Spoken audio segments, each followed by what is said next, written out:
बढ़ती हुई महंगाई को लेकर के कांग्रेस पार्टी ने आज साइकिल रैली निकाली, जिसके चलते देखने में आ रहा है कांग्रेस पार्टी विरोध प्रदर्शन तो कर रही है, लेकिन जिस तरीके से आवाज उठानी चाहिए वो आवाज नहीं उठ पाती, आवाज दब करके रह जाती है।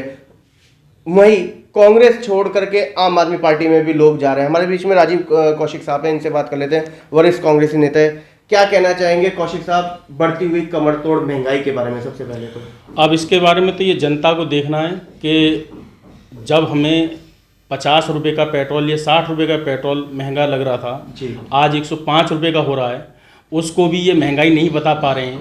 मतलब बिल्कुल केंद्र सरकार वाले जो बीजेपी जो उस समय नंगे होकर प्रदर्शन करते थे, आज वो कहते हैं 100, ये तो देना ही पड़ेगा टैक्स, ये तो भारत के विकास के लिए जरूरी है।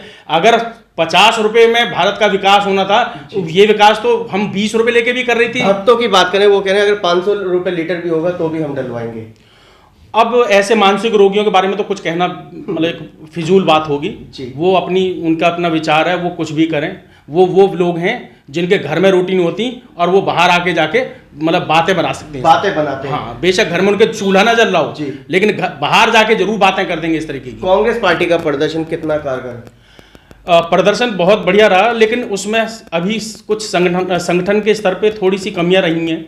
मतलब जिस उग्र रूप में हमारा प्रदर्शन होना चाहिए था उतना उग्र हो नहीं पाया है। कि उसमें क्या है कि कुछ थोड़ा सा असर पड़ रहा है कि लोग जैसे कुछ मौका परस्त लोग कह सकते हैं, उन्हें स्वार्थी लोग कह सकते हैं, जो छोड़कर जा रहे हैं। वैसे कुछ ऐसे लोग छोड़ के जा रहे हैं जिनका अपना कुछ दीन ईमान भी नहीं था, ना उनके पीछे 2 आदमी थे, वही लोग छोड़ के जा रहे हैं। और जो समर्पित कार्यकर्ता है वो निस्वार्थ आज भी कांग्रेस में और आगे भी रहेगा, कोई को नहीं। जो कांग्रेस को भगवान मानते थे, जो अपनी पार्टी को माँ बाप की तरह पूछते थे, आज वही लोग छोड़ करके अन्य पार्टी में, कल की आई हुई पार्टी पे। आप कैसे कह सकते हैं कि कांग्रेस को भगवान मान रहे थे, माँ बाप मान रहे थे? क्या कोई माँ बाप को छोड़ सकता है? अगर माँ बाप को छोड़ नहीं सकता तो इसका, और छोड़ रहा है तो इसके लिए कोई माँ बाप नहीं था, उसके लिए सिर्फ स्वार्थ सिद्धि थी। पहले भी स्वार्थ था, आज भी स्वार्थ है। वो मौका परस्त लोग। कहीं ना कहीं कांग्रेस खाली भी तो हो रही है, कुछ खाली हो रही है, कुछ संगठन के स्तर पे अभी कुछ बदलाव करने की जरूरत है। मैं तो भाई अपने आदरणीय नेताओं को सिर्फ एक छोटा सा कार्यकर्ता होने के नाते सलाह दे सकता हूँ कि बहुत जल्द बदलाव करें, और बदलाव इस तरीके के करें कि एक नया संगठन खड़ा हो जो जमीनी स्तर पर काम करे। जमीनी स्तर पर काम होना चाहिए। ये नहीं कि जो पुराने नेता हैं जिन्होंने कसम खा रखी है कि पहले भी मैंने जमानत जब्त करवाई थी, आज आगे भी मैं जमानत जब्त करवाऊंगा, उन लोगों को थोड़ा साइड करें। तो कहीं ना कहीं संगठन को मजबूत करने की जरूरत है, फेरबदल करने की जरूरत है, फेरबदल की जरूरत है, नए चेहरों की जरूरत है। नए चेहरों में भी वो कि जो संगठन मतलब एक एग्रेसिव रूप हो, मतलब उत्तेजक हो, मतलब अगर हमें जोश हो, विरोध प्रदर्शन करना तो उस विरोध का एक मैसेज जाना चाहिए। ये नहीं हुआ कि हमने जी हमें एक आदेश मिल गया है प्रदेश से, हमने 15 मिनट के लिए एक साइकिल यात्रा निकाली और वो यहाँ से चली, आधा किलोमीटर पे खत्म हो गई। उसमें जितने टिकटार्थी थे वो पहुंच गए अपने 5-5 चेले लेके।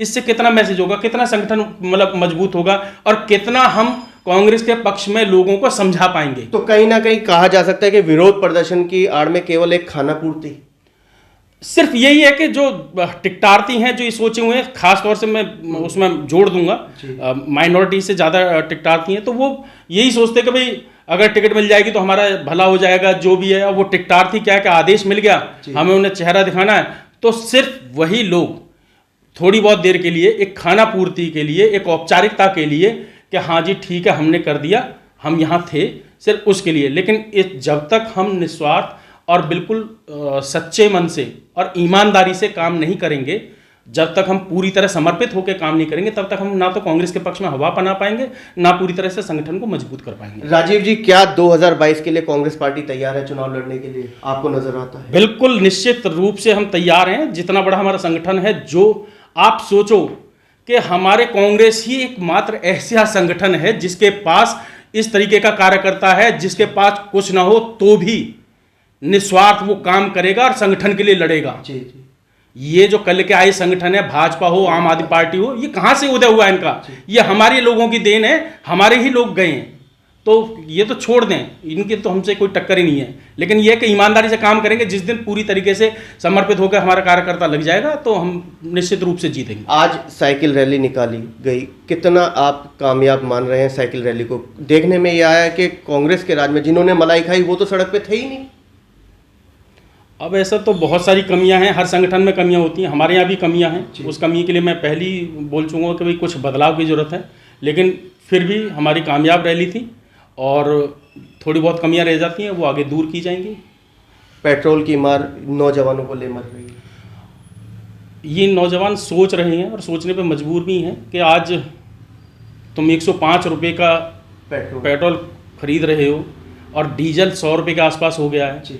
तो इस कहाँ 40 रुपये डीजल था, कहाँ 100 रुपये डीजल है, तो इस 60 रुपये का पूरी तरह से सीधे तौर पर महंगाई बढ़ेगी और ये गरीब जनता के साथ मतलब एक अत्याचार है। गरीब क्या और मध्यम क्या, दोनों ही? बिल्कुल दोनों, गरीब और मध्यम दोनों ही। अमीर को तो पहले भी कोई फर्क नहीं पड़ता था, क्योंकि अब मोदी जी तो पहले ही उनके साथ हैं, उनके तो मित्र हैं, उनका तो वो कर्जा भी माफ़ कर सकते हैं, कई लाख करोड़ कर्जा भी माफ़ कर दिया। जनता के तो वो 1000 रुपये दे देते हैं।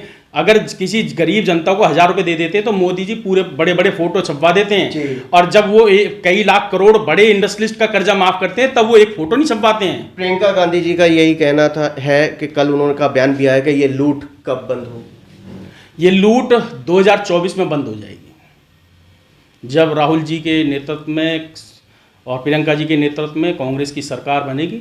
100% ये लूट बंद हो जाएगी। कांग्रेस एकमात्र ऐसी पार्टी है जो चाहती है कि अंतिम छोर पर जो व्यक्ति खड़ा है पायदान पर, उस तक सरकारी योजनाओं का लाभ पहुंचे। अगर कोई योजना भी है, पहुंचा है। हमने ये देखो गरीबी रेखा से कहाँ लेकर आए, आज इन्होंने दोबारा वहीं वापस धकेल दिया। 6 साल जो 70 साल में हमने काम करा उसे इन्होंने 6 साल में बर्बाद कर दिया। बिल्कुल ठीक बात है। दिल्ली की अगर बात करें तो पीडब्ल्यूडी की मेन सड़कों पे गड्ढे, कल बारिश हल्की सी हुई नहीं और केजरीवाल जी तो आप ये सोचें कि जो हमारी कांग्रेस सरकार की जो विकास कार्य है ना, ये सिर्फ उनकी जो ना मरम्मत भी कर दें अगर ये आगे 10 सालों में, वो इनके लिए बहुत बड़ी उपलब्धि होगी। वो मतलब कोई काम करना तो छोड़ ही दें, सिर्फ उसकी मरम्मत कर दें, ये एक अचीवमेंट होगी इनके लिए। ये उसी के पोस्टर छपवा लेंगे, सिर्फ पोस्टर छपवाते हैं। उत्तराखंड में जाके 300 यूनिट फ्री, यहाँ तो दे नहीं पा रहे हैं पूरी तरह से यूनिट फ्री। कौन सी, किसको यूनिट पूरी मिल रही है फ्री? आपको पता है क्या है उसमें भी? फिक्स चार्ज के नाम पर कितनी लूट हो रही है। अभी लॉकडाउन में फिक्स चार्ज के नाम पर जितनी कॉमर्शियल मीटर से, मतलब कॉमर्शियल का रेजिडेंशियल सभी कोई दुकानें खुली नहीं, बिल आए जी। मैं खुद ऐसा हूं कि मैंने कुल मिला के करीब 60 से 70 हजार रुपए के मतलब फिक्स चार्जेस दिए बंद होने के बावजूद दुकानों के। अब बताओ कैसे काम चलेगा?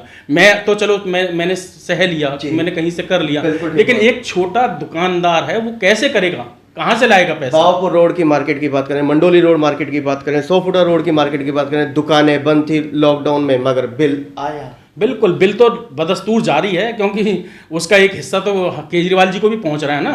अब पहले वाले केजरीवाल जी क्या थे और आज वाले केजरीवाल जी क्या हैं? केजरीवाल को केवल अपने आय को बढ़ाने के लिए जगह जगह अब शराब के ठेके, कहा जा रहा है कि हर वार्ड में 3 शराब के ठेके मिलेंगे। केजरीवाल जी को सिर्फ पैसा चाहिए और सत्ता की मलाई चाहिए, और जहां संभावनाएं होती हैं, अब इनके पास इतना पैसा हो चुका है, इनका स्वार्थ, अहंकार, ये सब इतना बढ़ चुका है। पहले कहते थे मैं राजनीति करने नहीं, सेवा करने। अरे तुम दिल्ली में ही सेवा कर लो, तुम पंजाब पहुंच गए, गोवा पहुंच गए, उत्तराखंड पहुंच गए, गुजरात पहुंच गए, कहां सेवा करोगे भैया? पहले दिल्ली को तो संभाल लो। दिल्ली तुमसे संभल नहीं रही, तुम सब जगह सेवा करोगे। बाबरपुर विधानसभा में हम लोग रहते हैं, क्या विकास डेवलपमेंट नजर आता है?